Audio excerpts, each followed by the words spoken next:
दोस्तों, भगवान शिव को आदि और अनंत का देवता माना जाता है।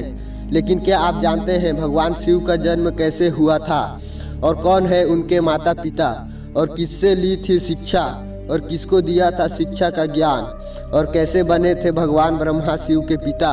हिंदू धर्म में कुल 4 वेद और 18 पुराण है।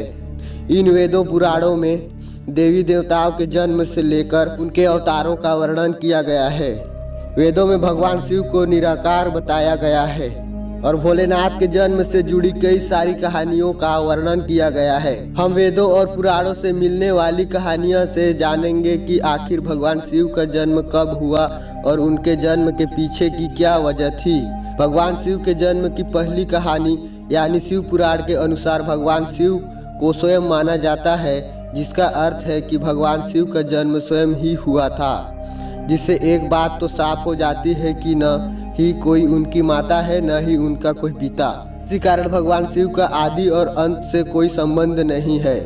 काल और मृत्यु के चक्र से बिल्कुल परे हैं, यानी उनकी मृत्यु कभी नहीं हो सकती।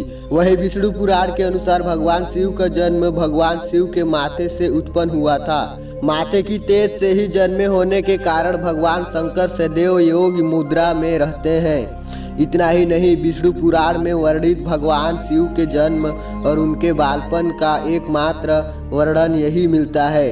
इस कथा के अलावा एक और पौराणिक कथा प्रचलित है जो अपने बड़े बुजुर्गों से सुना होगा, और अगर नहीं सुना होगा तो हम आपको बताते हैं कि जब भगवान विष्णु और ब्रह्मा जी के बीच इस बात पर बहस छिड़ गई कि सबसे महान कौन है। इस बात को लेकर जब दोनों आपस में बहस कर रहे थे, तभी एक खंभे के रूप में महादेवी उनके बीच आ गए और वो दोनों इस रहस्य को समझ नहीं पाए कि तभी अचानक से एक आवाज आई जिसने कहा कि जो भी इस खंभे का छोर ढूंढ लेगा वही सबसे महान कहलाएगा। यह सुनते ही ब्रह्मा जी ने एक पक्षी का रूप लिया और खंभे का ऊपरी हिस्सा ढूंढने निकल गए। वहीं विष्णु जी ने वराह का रूप धारण किया और खंभे का अंत ढूंढने निकल गए।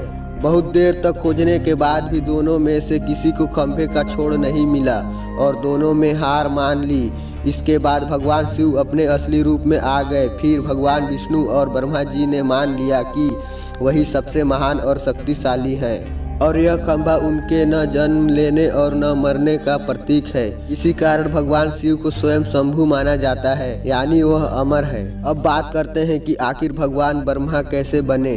भगवान शिव के पिता शिव जी के जन्म के पीछे की इस पूरी कहानी की बात करें तो कुछ इस प्रकार है। जब संपूर्ण ब्रह्मा धरती आकाश और पाताल जलमग्न था, समय ब्रह्मा विष्णु और महेश के अलावा कोई भी अस्तित्व में नहीं था।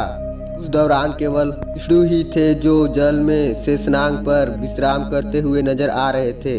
तभी ब्रह्मा जी भगवान शिव विष्णु नाभि से प्रकट हुए और फिर भगवान शिव प्रकट हुए। ब्रह्मा जी ने शिव जी को देखा तो पहचानने से साफ इनकार कर दिया। ब्रह्मा जी के इनकार से भगवान विष्णु को यह भय सताने लगा कि कहीं शिव जी रूठ न जाए, जिस कारण उन्होंने ब्रह्मा जी को दिव्य दृष्टि प्रदान की, जिससे उन्हें शिव जी के बारे में स्मरण हो गया। सब कुछ स्मरण होते ही ब्रह्मा जी को अपनी गलती का आभास हुआ और उन्होंने शिव जी से माफी मांगी। साथ ही ब्रह्मा जी ने शिव जी से अपने पुत्र के रूप में जन्म लेने का वरदान मांगा।